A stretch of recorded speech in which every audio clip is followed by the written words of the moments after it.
Hello, good morning, good evening, good afternoon, Earthlings. We meet again for another chat, which I love, and all your comments. Today's chat is really going into the realms of fantasy of public relations. As you all know, that's a big thing for me. It's something that's always interested me. And I was thinking about it this morning, how long I've been interested in it, and it's a long, long, long time. I mean, I think it goes right back to when Charles and Diana, before they announced the separation. Because before that happened, I used to just believe everything that was on the news. My dad had the news on and I'd just go, oh, that must be what happened. So I'm sort of talking generally here. And then they started saying on the news, Charles and Diana, I think, had been to South Korea. And they didn't hold hands. And I thought, so what? And I said to my mum and dad, do you think they're going to get divorced? And they both said, no, they can't. They're the Prince and Princess of Wales. Oh, it's a load of nonsense, it's a load of nonsense. I remember years before that, when the Wooten book came out, my dad said, oh, it's a load of rubbish. Diana hasn't had anything to do with that. I mean, how naive, really. But then they separated. And then divorced. So I'm not commenting one way or another on the PR strategy, but there was a PR war, a big one, the War of the Waleses at the time. And I'm not raking up old history, I'm just explaining that's where I started to think, well, we were all convinced at the time that rumours of a separation, rumours of a divorce were nonsense, they were just made up. But then as it subsequently came to pass, we all realised, oh. And so I think that's really where my interest started. And then I watched a TV series about a fictitious character called Francis Urquhart. They did a trilogy of them. To Play the King was one of them. House of Cards was the first one. In fact, I think it's here on YouTube. And I think I have mentioned this before. Then I'm watching this and my mum said, you know who wrote this, don't you? He was Margaret Thatcher's private secretary or something. And I said, you're joking. And as I watched it, it's so cleverly written. I mean, it's all fiction. But it started to open my eyes, the way Francis Urquhart controlled the narrative. I mean, he was a fictitious character, but he was genius. It was genius written. I think the Americans have made one, but I've never watched it. I just don't think it would be the same. But yeah, that really started to open my eyes, and I started to think, I wonder if a lot of people saying things on the news are actually lying, or they've got it wrong. And then as I got older, I thought, I wonder why they didn't mention that when everybody's, a subject, everybody's talking about that, but it's not on BBC News. It's not on Sky News. Why aren't they talking about it? And as I became older and more cynical, I just started to assume everything was outright bullshit unless I could check it for myself. Which brings me to a big disclaimer, please do check out anything that I say because I may well be full of shit. I do get things wrong, and sometimes I'm emphatic that I'm right about something, and then a day or two later I think, oh no, that can't be. So anyway, I feel, having had, I'm not an experienced PR person, but as a viewer, right? We're all viewers of the news, PR, how celebrities, politicians, famous people, governments, certain organisations, corporations, how they want us to view them, how they want us to see the situation. And I suppose that is a large aspect of what interests me as far as Harry and Meghan are concerned, because I've just witnessed them lurch from one disaster to another. Now, what I'm about to talk about is just coming out of my mind. I haven't seen this on the internet. It's not factual. Feel free to share your own theories, hypotheses, opinions below.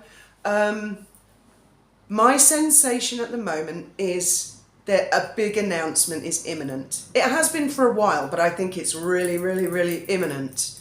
And I don't think I'm the only one. I've noticed a couple of other YouTubers say they think something is coming any minute now. I also have the sensation, and again, this is just in my imagination, that Harry is in Africa at the moment and not filming a Netflix docuseries. I think he's just gone there to heal. I think he's gone there to get a breath of air. Goodness knows where it's going to end. I heard a rumour, and I emphasise rumour, in one of the newspapers. I can't remember which one. Or was it a blind item? I really can't remember. That they had a party planned or something and it was cancelled. I don't know why. Maybe nobody could come. They're all busy relabelling their spice rack or washing their cat's hair or something on that particular day. But apparently that was the rumour, that Meghan had cancelled a party 3 days before it was going to happen, and they'd had marquees and stuff erected on the lawns which had to be taken down. I have no idea if that's true. Who knows? I do understand with celebrities to a certain extent when they throw out red herrings. For example, that a lot of people don't think Harry and Meghan live in the 16 bathroom mansion. I can sort of understand the theory behind that. I don't mean I disbelieve they live there. I mean, if Meghan and Harry have done that, that does make sense. But from a security point of view, doesn't it? If you think about it, if you were really famous, the last thing you'd want to do is have pictures of your house, entry points, from a security point of view. So, yeah, that makes sense. But then they have been so dishonest or twisted things in other ways or been very misleading that it's really hard to know what to believe. So that's just my sensation. I could be 100% wrong. I probably am. But I just feel Harry is in Africa at the moment and he's taking a breath. And this is aside from all the publications, because I see that the rumours of divorce are building, and I've seen this before, as I mentioned at the beginning, with the War of the Waleses. And all that started with was Charles and Diana were not holding hands. And then they were both pulling a bit of a face in the back of the car, weren't they? But I mean, that wasn't, compared to what we've got to go on, that wasn't much, was it? But it would seem that the press are largely speaking going with this. Another thing I wanted to talk about is Dan Wooten. I think it was a sugar I had on here the other day who said, oh, everybody's sticking up for Dan. Nobody's sticking up for Dan, that's what they said, except for Lady C, including you, Fiona, you don't touch on the subject. Well, I wasn't interested. Not that I love Dan Wooten, and I don't think anybody should be skewered and destroyed in front of the world stage. Nobody, not even Meghan. But it hadn't really come into my radar until, you know, one cannot help but notice that there do seem to be a lot of Sussexified people revving the story up. Now, that comes into my radar because I've always been interested in the Sussex Squad and whether they are literally just superfans who got together, fundraised, employed Christopher Boozy, went on Twitter saying stuff, or whether they're paid bots and trolls. Let's put it that way. I've always been curious. Now, obviously, there are allegations of palace staff having been bullied. This is more than allegations. Wally has been bullied through Christopher Boozy and the troubles she's had. And isn't it interesting that a high-profile journalist now is experiencing something? And I wonder if the rest of the press will look on this in a different light. Because believe me, that's another thing I've noticed over the years about PR, and as I've worked out which newspaper is on which political affiliation or what their thing is, you know.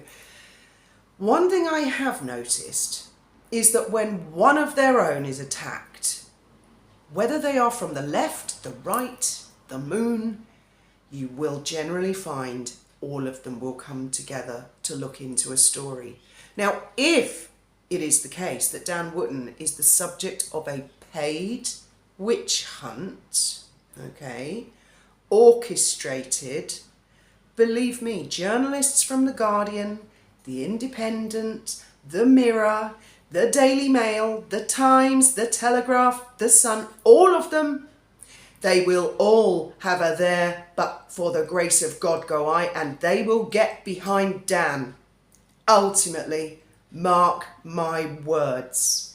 If they felt there was truth in it, they'd go for him like piranhas.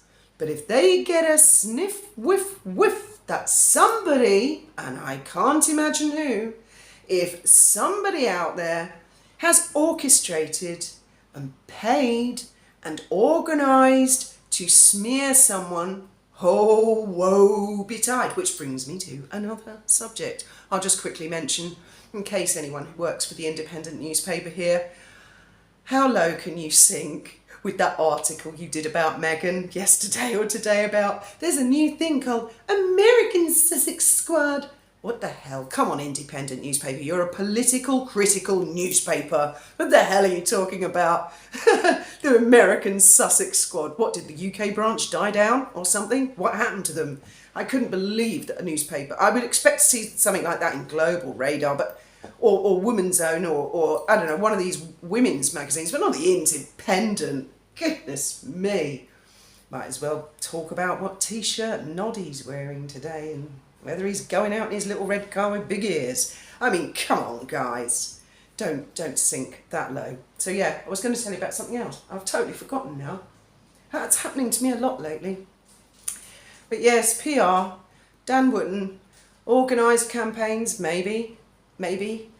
And in our personal experience in our family, where we've had these two psychopaths in our lives for years, although they've been very well behaved lately, but in the past, generally what happens with a true narcissistic psychopath is as they go down and around the U-bend of the toilet, they scream the loudest.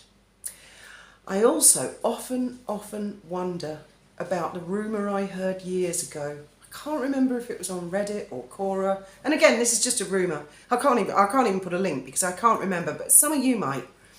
There was someone, an anonymous poster who could have been a troll, paid or otherwise, claimed that there are at least 2 video recordings on people's mobile phones which were recorded by palace staff in Buckingham Palace who caught on film some rather nasty violent tantrums of somebody screaming and throwing things.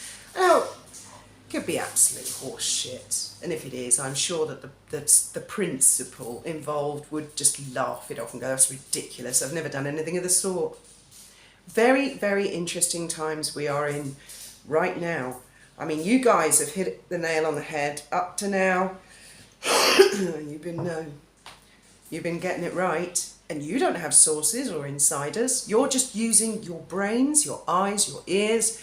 You're allowed to form your opinions. You're allowed to express your opinions about what you think is going to happen next. Me personally, I just have a sensation it's coming to a crescendo and there's going to be a big announcement soon. Of what nature, I'm sure I can't imagine. As always, look forward to hearing your thoughts, opinions and free speech in the comments below. Thank you very much for listening.